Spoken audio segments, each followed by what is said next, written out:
네, 안녕하세요. 공부 정서와 공부 전략을 지키는 초등생활 처방전 이서윤입니다. 우리 아이 하루에 공부하는 시간이 적당할까? 다른 아이들에 비해서 너무 적게 하는 건 아닐까? 아니면 너무 지나치게 많이 해서 나중에 번아웃이 와가지고 진짜 중요한 때에 놓치는 것은 아닐까? 이런 생각들을 하실 수가 있습니다. 저학년, 중학년, 고학년, 학년이 올라갈수록 공부의 양도 많아지고 어려워지기 때문에 공부하는 시간이 많아져야 하는 것은 사실이에요. 근데 거꾸로 가는 경우도 많이 있어요. 저학년 같은 경우에는 엄마 말도 잘 듣고 아이들이 좀 하라는 대로 따라오는 경향도 있기 때문에 막 이것저것 하다가 학년이 올라가면서 또 사춘기하고 맞아 떨어지고 하면서 사이가 더 안 좋아지기도 하고 공부도 어렵고 하니까 학원에 가 해놓고 그 다음에 자기 주도 학습 시간을 못 갖게 되는 경우, 그래서 실제로 공부하는 양을 봤을 때 자기 주도 시간으로만 봤을 때는 고학년 때는 오히려 저학년보다 더 적어져 버리는 경우도 있습니다. 또 저학년 때 스타트를 좀 빨리 끊어가지고 이 빠른 속도로 가다 보면 원하는 결과를 얻을 수 있겠지 하다가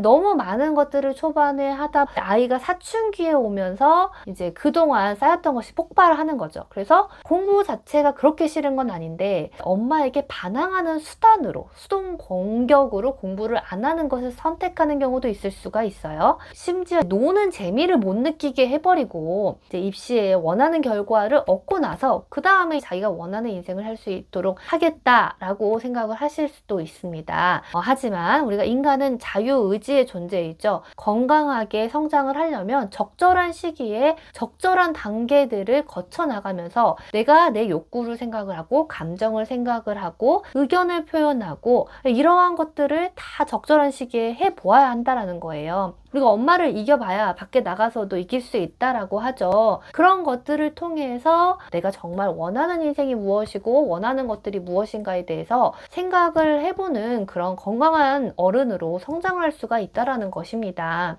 그렇다고 공부를 또 안 시키자고 하면은 나중에 이제 학년이 올라가서 그때 가서 공부하려고 했을 때 어려움을 느끼게 될까봐 또 아예 안 시킬 수는 없다라는 거예요. 참 이 적정하다라는 게 쉽지가 않다라는 생각을 합니다. 물론 아이가 공부를 한다고 해놓고 앉아서 그 자리에서 공부만 하는 게 아니잖아요. 금방 하면 될 것을 가지고 사실 공부량이 많은 것도 아닌데 계속해서 질질 끈다거나 또 학교에서 방과 후 교실 하고 그 다음 학원 뭐 피아노, 태권도 요 정도밖에 다니는 건 아닌 것 같은데 집에서 막상 공부할 시간을 확보를 하려고 한다라면은 그것도 빡빡하고 뭔가 할 게 많고 쉽지가 않다라는 거예요. 그래서 오늘 또 학년별로 적정한 공부 시간을 한번 생각을 해보도록 할게요. 그래서 저학년, 중학년, 고학년 같은 경우에 정말 현실적으로 생각을 해볼게요. 학자별로 어떤 학자는 학년 곱하기 10분 정도로 말을 하고요. 또 어떤 사람은 학년 곱하기 20분 정도도 말을 해요.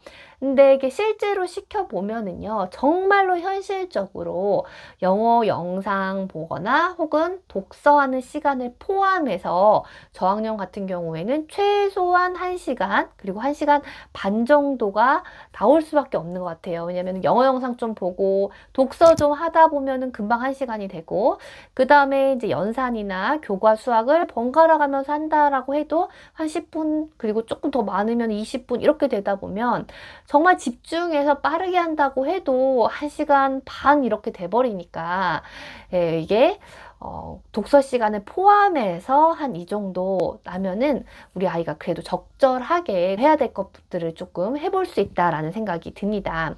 중학년 같은 경우에는 그럼 당연히 저학년보다는 조금 더 늘어날 수밖에 없겠죠. 왜냐면 사회와 과학 들어가게 되고 매일매일 사회, 과학, 글쓰기 막 이런 것들을 하는 건 아니더라도 독서하고 또 영어 독서를 하고 영상을 보고 하는 시간, 그리고 나머지 수학을 좀 풀고 뭐 사회나 과학 같은 거 단원 평가가 있다면 준비하고 하다 보면은 자기 주도 공부 시간으로 1시간 반에서 한 2시간이 나오는 것이죠.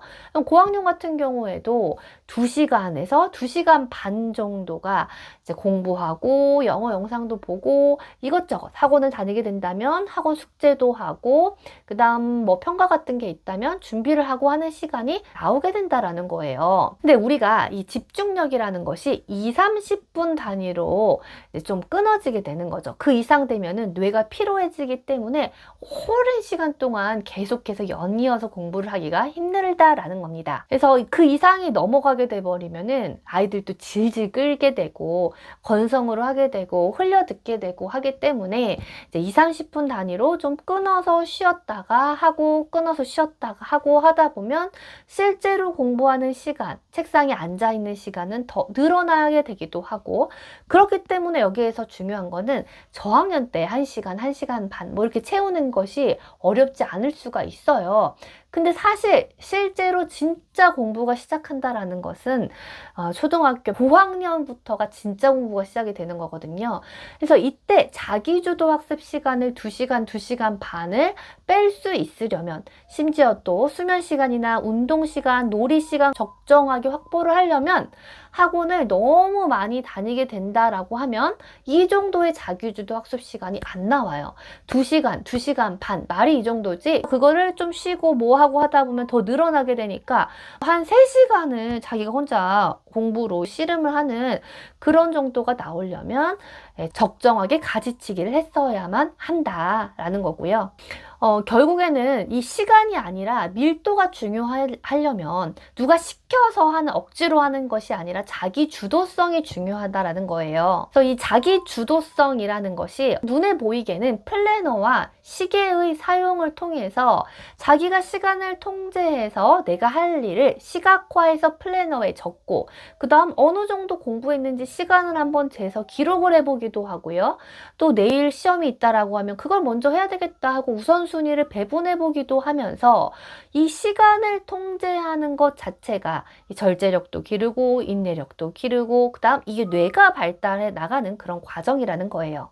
그렇게 공부를 하는 과정에서도 당연히 스트레스가 있겠죠. 그래서 너무나 또 스트레스가 많아지다 보면은 공부에 대한 무기력감, 그리고 회피 행동으로까지 이어질 수 있기 때문에 우리 아이의 공부 정서에 있어서 결국에는 부모와 아이의 관계를 말씀을 드리는 겁니다. 왜냐면 이 관계가 좀 매끄럽게 잘 되어야지 소통이 잘 되고, 그러다 보면은 내가 어려운 것에 대해서 터놓고 말을 할 수 있는 관계가 돼야 된다라는 거예요. 근데 공부에 있어서도 주도권을 아이에게 넘길 수 있으려면은 이게 부모가 항상 시키고 혼내고 하는 존재, 아이는 그것을 따라야만 하거나 혹은 시키고 뭔가 혼내고 하면 그것에 도망가거나 하는 그 프레임으로만 이 관계가 짜져 있으면은 추적자 그리고 도망자의 관계로만 된다라는 거예요. 학년이 올라갈수록 자기 주도적으로 공부를 해야 하는데 시켜서 공부를 했다라고 하면은 그게 이어질 수가 없고 이 정도의 자기 주도 시간도 확보될 수가 없다라는 것이죠. 그러려면은 이게 시키는 사람과 시켜야만 하는 사람이 아니라 결국에는 자기가 주도적으로 공부를 할 수 있도록 주도권을 주고 옆에서 협력하는 그런 관계가 되어야 된다라는 거예요.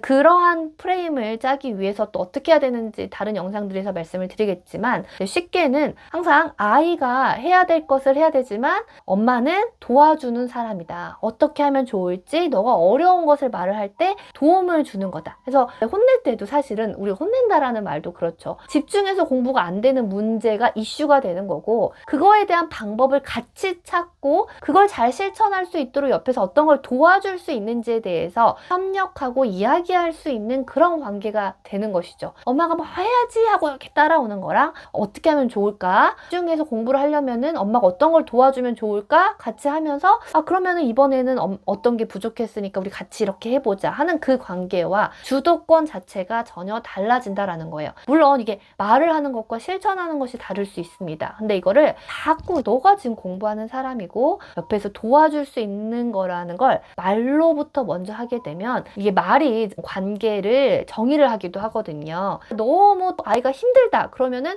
그게 독이 되는 공부가 되는 거잖아요. 그러면 학원을 뭘 좀 줄여볼까? 그 대신에 그럼 집에서 어떻게 해볼까? 서로 좀 매끄럽게 이야기를 하고 이 아이도 주인의식을 가지고 공부를 할 수 있다라는 거죠. 그래서 우리가 공부를 하는 내내 어른도 마찬가지고, 그리고 초등학생들은 더더욱 운동, 수면, 놀이 이런 것들 너무너무 중요하다라는 거예요. 그래서 일찍 자고 일찍 일어나고 잘 챙겨 먹고 그다음 너무 많은 공부가 아니라 더 효율적으로 공부할 수 있도록 잘 가지치기 한 다음에 자기 주도적으로 공부하는 시간을 최대한 확보해서 말씀드린 그 정도의 시간을 독서 시간을 포함해서 한번 가져보는 걸로 해보면 적정하게 주도권 있게 가져가는 시간이 아닐까 하고 생각을 합니다. 아이의 공부 시간 사실 늘리는 것도 힘들고 지키는 것도 힘들고 하지만 이게 공부의 시간을 얼마나 하는 것보다 또 중요한 것이